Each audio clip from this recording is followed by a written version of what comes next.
নমস্কাৰ বন্ধু বান্ধৱীসকল, পুনৰবাৰ সকলোকে মোৰ ইউটিউব চেনেললৈ স্বাগতম জনাইছোঁ। আজি আপোনালোকক দেখুৱাবলৈ লৈছোঁ মই ঘৰতে কৰা কেঁচুসাৰ টেংকিটো কেনেকৈ বনাইছোঁ, ক'ত কৰিছোঁ, তাকে আজি আপোনালোকক দেখুৱাম বুলি লৈছোঁ। আৰু ইও যে এটা উপাৰ্জনৰ উৎস, তাকে আপোনালোকক দেখুৱাবলৈ লৈছোঁ। আৰু মই যেনেকৈ কৈছোঁ আপোনালোকক কম খৰচতে তেনেকৈ টেংকিটো বনাই ঘৰতে কেঁচুসাৰ উৎপন্ন কৰিব পাৰে। তাকে বলকচোন চাওঁ ক'ত কৰিছোঁ, কেনেকৈ কৰিছোঁ, আপোনালোকক এবাৰ দেখুৱাওঁ। এইটো দেখিছে, মই মানে কি হয় ইভাগে পকাকৈ টেংকিটো বনাই লোৱা নাই, ভঁৰালৰ তলতে এনেকৈ জেগা এডোখৰ আছিলে। আগতে ইয়াত গৰু বান্ধিছিলোঁ, এতিয়া গৰু বেলেগ এফালে বান্ধোঁ। ইয়াতে আপোনাৰ এনেকৈ ছাইডটো বাঁহৰ কামি এনেকৈ বনাই লৈছোঁ। বনাই পানি তাত আপোনাৰ পানী কাপোৰ কিনি আনি এনেকৈ লগাই লৈছোঁ। টেংকিটো এনেকৈ বনাইছোঁ একদম কম খৰচত। সেইটো খৰচ বুলি ক'বলৈ বাঁহটোতো ঘৰতে পায়, সকলোৱে প্ৰায় ঘৰতে আছেই, এনেকৈ বনাই ল'ব পাৰে। মাত্ৰ ত্ৰিপালখনত আপোনাৰ খৰচ হৈছে প্ৰায় 500 টকা এটা গৈছে। বাকী গোবৰ দিছোঁ, গোবৰ আৰু মেটেকা দিছোঁ, কলগছ দিছোঁ সৰু সৰুকৈ কাটি এনেকৈ সকলোবোৰ মিক্স কৰি আপোনাৰ দেখিছে। তাৰপাছত এইবোৰ আপোনাৰ এনেকৈ কাটি পানি গেলাই থৈ দিছোঁ। এয়া গোবৰো শুকুৱাই থৈছোঁ।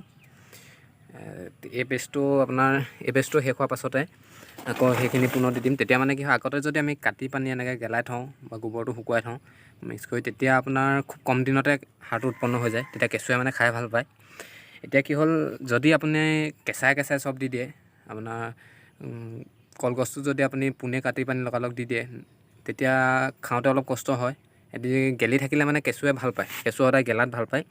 সেইবাবে যিমানে গেলাই থ'ব পাৰে সিমানে সাৰটো সোনকালে উৎপন্ন হয়, মানে কেঁচুৱে জল্দি খাব পাৰে কোমল পাই পানি। আৰু কেঁচুৱে যিমানে জল্দি খাব সিমানে সাৰটো সোনকালে উৎপন্ন হ'ব। এয়া দেখিছে, মই আপোনালোকক এতিয়া কেঁচুটো দেখুৱাবলৈ চেষ্টা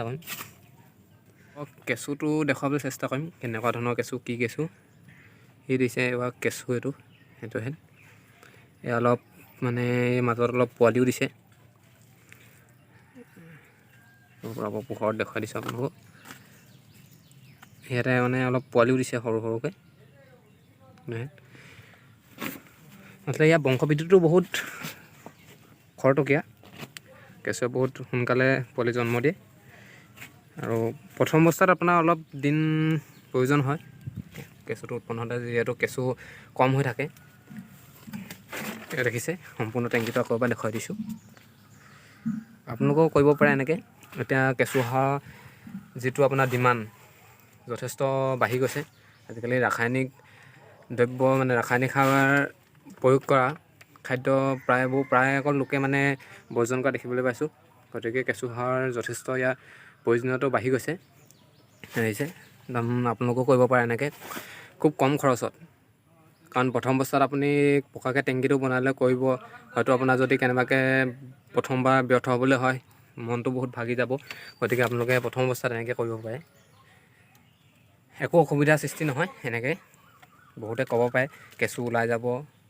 এয়া চাওক, মইতো কৰি আছোঁ। ইয়াত কেঁচুটো একদম টেংকিত দিয়াৰ পিছত এনেকৈ আছে, কোনো ওলাই যোৱাৰ সুবিধা নাই। ঠিকে আছে, আপোনালোকেও কৰিব পাৰে। বাৰু বন্ধু বান্ধৱীসকল, ভিডিঅ'টো চাই কেনেকুৱা পালে আপোনালোকে কমেণ্ট কৰি জনাব। আৰু আপোনালোকে এনেধৰণে ঘৰতে কম খৰচত কেঁচুসাৰ উৎপন্ন কৰিব পাৰিব। আৰু যদি ভিডিঅ'টো ভাল পালে তেনেহ'লে ভিডিঅ'টো লাইক কৰিব, কমেণ্ট কৰিব এণ্ড শ্বেয়াৰ কৰিব নাপাহৰিব। Bye bye.